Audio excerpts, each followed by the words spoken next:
Um fenômeno muito estranho com o qual os engenheiros que projetam bombardeiros precisam lidar é que as bombas não caiam e acabem danificando o avião que originalmente as lançou. Acredite ou não, isso é muito comum. Normalmente, no ar, as bombas são extremamente imprevisíveis. Por exemplo, podem voar lateralmente em vez de cair, atingindo bombardeiros aliados próximos. Atingir os que estão abaixo, como ocorria na Segunda Guerra Mundial, sendo um dos casos mais comuns de fogo amigo, ou elas simplesmente podem subir.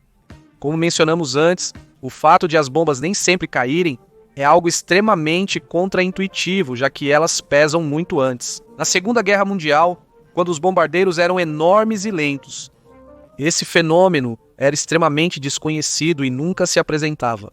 Mas na Guerra Fria, esses temíveis predadores do ar podiam facilmente superar Mach 1 rompendo a barreira do som. E quando você ultrapassa esse limite, as coisas ficam estranhas. O fenômeno ocorre principalmente devido aos fluxos de ar que passam pelo avião. Abaixo dos aviões, o ar geralmente flui mais devagar, criando uma zona de maior pressão, que faz com que qualquer coisa lançada pelo avião simplesmente possa subir novamente. É muito perigoso, mas não como você imagina. A bomba não vai detonar no ar por encostar no avião, mas ainda assim pode causar danos que, por sua vez, podem destruí-lo no ar. Hoje vamos explorar esse fenômeno curioso, que até hoje continua sendo uma dor de cabeça para os engenheiros militares. Então fique à vontade e seja bem-vindo ao Guns Club.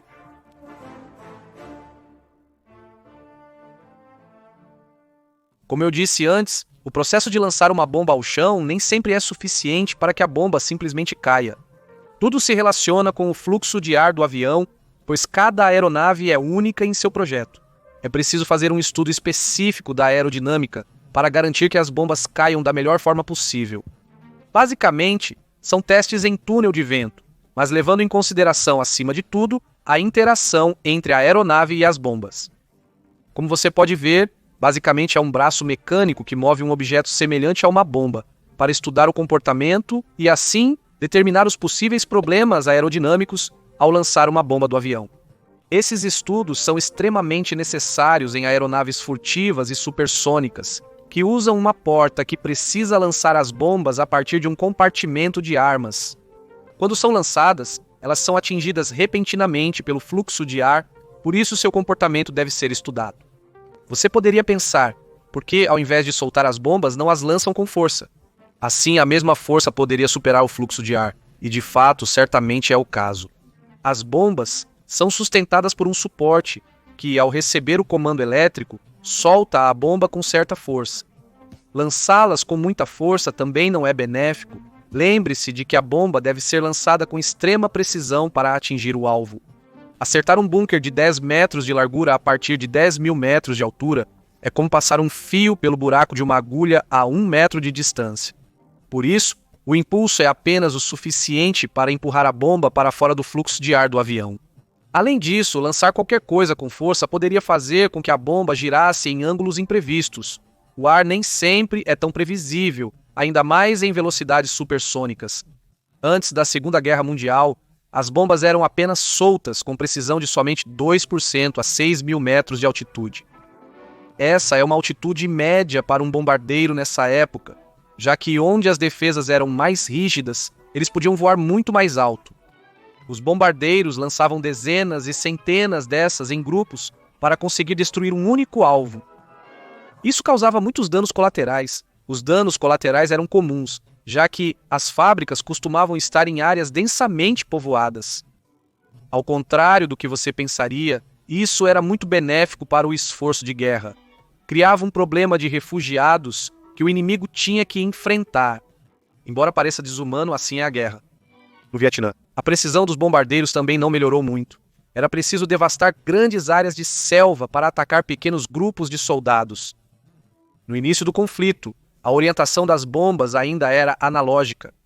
Os americanos, por exemplo, passaram anos tentando destruir a ponte de Tan Hoa, que era uma das principais vias logísticas para o Vietnã do Norte. Se ela caísse, eles ficariam sem uma maneira de abastecer o sul com logística vital. A Força Aérea lançou múltiplos ataques com até 80 aviões e nenhum conseguiu causar danos consideráveis à ponte. Muitos aviões nem sequer voltavam dessas missões. Em 1972, começaram a ser usadas bombas eletroópticas guiadas por laser que podiam ser lançadas de mais longe e com maior precisão. E finalmente, nesse ano, a ponte pôde ser destruída, após anos de intensos bombardeios e dezenas de aviões perdidos. Hoje em dia, a maioria das bombas é guiada e funcionam com um sensor na ponta das bombas. Elas são guiadas por um laser disparado do avião ou do solo.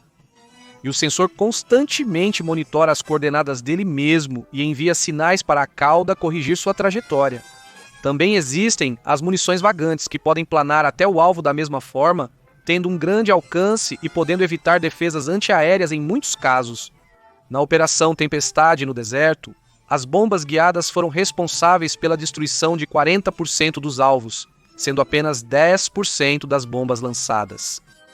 Sua efetividade e precisão são inegáveis. Então, se as bombas são mais precisas do que antes, por que importa lançá-las com força do bombardeiro em vez de apenas soltá-las? Se lançadas com força, podem se distanciar o suficiente do bombardeiro para não o danificar.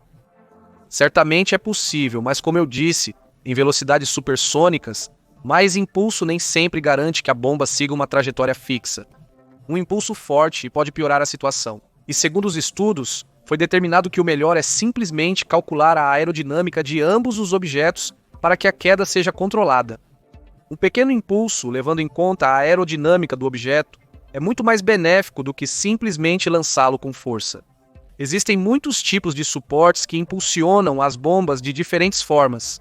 Alguns impulsionam as bombas com pistões simples, e esses são os mais comuns. Mas outros podem usar pequenas explosões, semelhantes a cartuchos de fuzil, que são acionadas eletricamente. Lembremos que lançar bombas em velocidades supersônicas é uma qualidade que nem todo avião pode ter, levando em conta que eles podem voar para qualquer lugar pelas zonas de alta pressão. Isso faz com que não seja uma boa ideia fazer isso da maneira tradicional, simplesmente soltando as bombas. Os compartimentos de armas resolveram esse problema, mas antes deles, uma solução engenhosa foi lançar as bombas pela parte de trás do avião. Assim não havia risco de colisão. O North American A-5 Vigilante era um exemplo disso. Ele podia lançar uma ogiva nuclear a partir de um compartimento entre os motores, lançando-a para trás em vez de para baixo. Dessa forma, ele tinha tempo de escapar da explosão nuclear. Portanto, à primeira vista, poderíamos dizer que esse avião fazia o número 2 em cima dos seus inimigos. Lançar bombas pela traseira é uma tecnologia que ficou obsoleta com os compartimentos de armas. No entanto, eles ainda são usados hoje em sistemas de armas guiadas de precisão lançadas de aviões de carga, como o C-130 Hércules. Apesar disso, o rei indiscutível para lançar bombas em velocidades supersônicas são os compartimentos de armas. Eles permitem furtividade e, além disso, segurança. Agora você já sabe, da próxima vez que lançar uma de 500 kg do seu avião e ela cair excepcionalmente sem voltar. Você pode agradecer aos engenheiros que projetaram seu avião, já que foi um trabalho exaustivo de engenharia aeroespacial. Se você gostou deste vídeo, talvez se interesse em saber por que, de repente, os Estados Unidos começaram a pintar seus aviões de prata brilhante na Segunda Guerra Mundial. Obrigado por assistir. Até logo.